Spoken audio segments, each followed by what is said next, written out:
అందరికీ నమస్కారం. నేను మీ అరుణాని. బీట్రూట్ హల్వా చేస్తున్నాను. రక్తహీనత ఉన్న వాళ్ళకి బీట్రూట్ హల్వా తింటే రక్తం పుష్టిగా పడుతుంది. ఫస్ట్ బీట్రూట్ గడ్డలు తురుముకోవాలి. పై తప్పక తీసేసి గడ్డలు తురుముకోవాలి. తురుముకున్న దాన్ని బాండల్లో పెట్టుకోవాలి. అందులో నెయ్యి వేయాలి.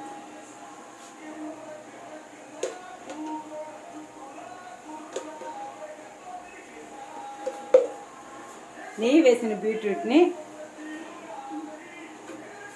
మంట మీద, మీడియం మంట మీద తిప్పుకోవాలి.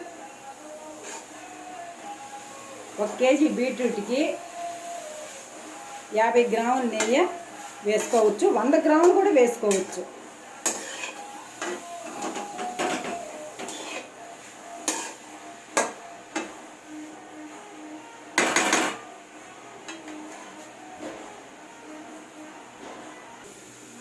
నేను మాత్రం మీకు చూపించిందేమో స్పూన్తో చూపించాను. ఆయిల్ వేయటం 100 గ్రాముల వరకు ఆయిల్ వేసాను. ఆయిల్ అంటే నెయ్యి వేసాను. స్వచ్ఛంగా మా అమ్మ చేసి పంపించిన నెయ్యి వేసాను. చూడండి ఎలా ఉందో ఆయిల్ కూడా చూడండి. హెల్త్కి చాలా మంచిది.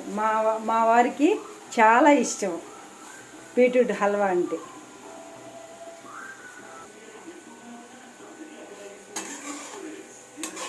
ఇదిగోండి బాగా మగ్గింది. మగ్గడం అంటే ఏమనుకోకండి, మామిడి పుల్ల మగ్గడానికి అనుకుంటారు.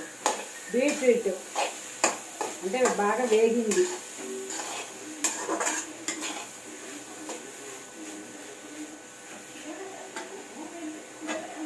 ఈ వేగిన దాంట్లో కేజీ బీట్రూట్, 100 గ్రాముల నెయ్యి, 1/4 కేజీ చక్కెర.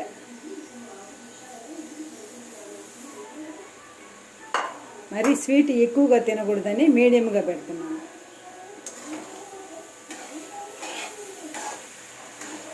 అదే ఎరితీపి అంటారు కదా, అట్లా ఎరితీపి లేకుండా మామూలుగా మీడియంగా టేస్టీగా.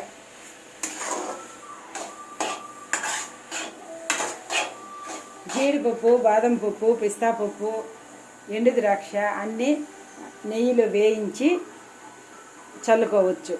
ఫ్యాట్ అనుకున్న వాళ్ళు, వద్దు అనుకున్న వాళ్ళు యాలక్కాయ పొడి చల్లుకొని దించేసుకోవచ్చు. ఇంకొంచెం సేపు మగ్గాలి. మగ్గిన తర్వాత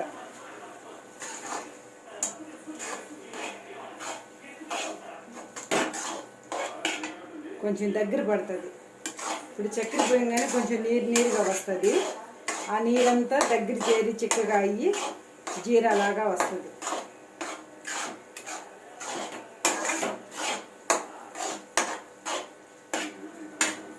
రక్తహీనత ఉన్నవాళ్ళు రోజు 1 కప్పు బీట్రూట్ హల్వా తిన్నా, బీట్రూట్ జ్యూస్ తాగినా రక్తం బాగా పడుతుంది.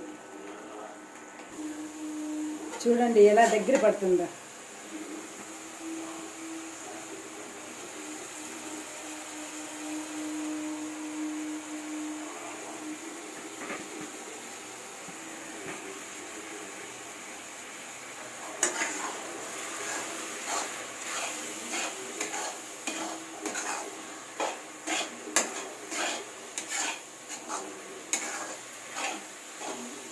మా ఇంట్లో అందరికీ బీట్రూట్ హల్వా అంటే చాలా ఇష్టము. మా వారికి కానీ, మా పిల్లలకు కానీ, నాకు కానీ బీట్రూట్ హల్వా అంటే మరీ ఇష్టంగా తింటాము. రక్తహీనత ఉండదు, పౌష్టికాహారము, ప్రోటీన్ బాగుంటుంది. ఫైనల్గా ఇవిగో యాలకులు మెత్తగా పొడి చేసి అందులో చల్లియాలి. బాదం పప్పు, జీడిపప్పు, పిస్తా పప్పు అవన్నీ ఆయిల్లో వేయించుకొని గార్నిష్ కోసం చల్లుకోవచ్చు. వద్దు ఫ్యాట్ అనుకుంటే, కొలెస్ట్రాల్ అనుకుంటే యాలకుల పొడి చల్లుకొని దించుకోవచ్చు. చూడండి హల్వా వేడిగా రెడీ. నెయ్యి, బీట్రూట్, యాలకులు, చక్కెర,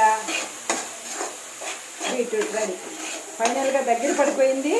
ఇంకా దించేటివి. చూడండి బీట్రూట్ హల్వా.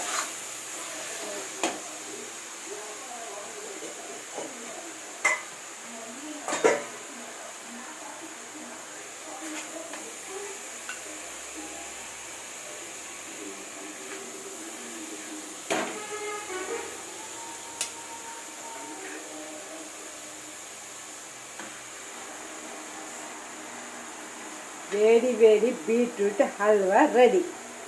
మీకు కనుక ఈ వీడియో నచ్చినట్లయితే లైక్ చేసి ఫాలో అవ్వండి మా ఛానల్.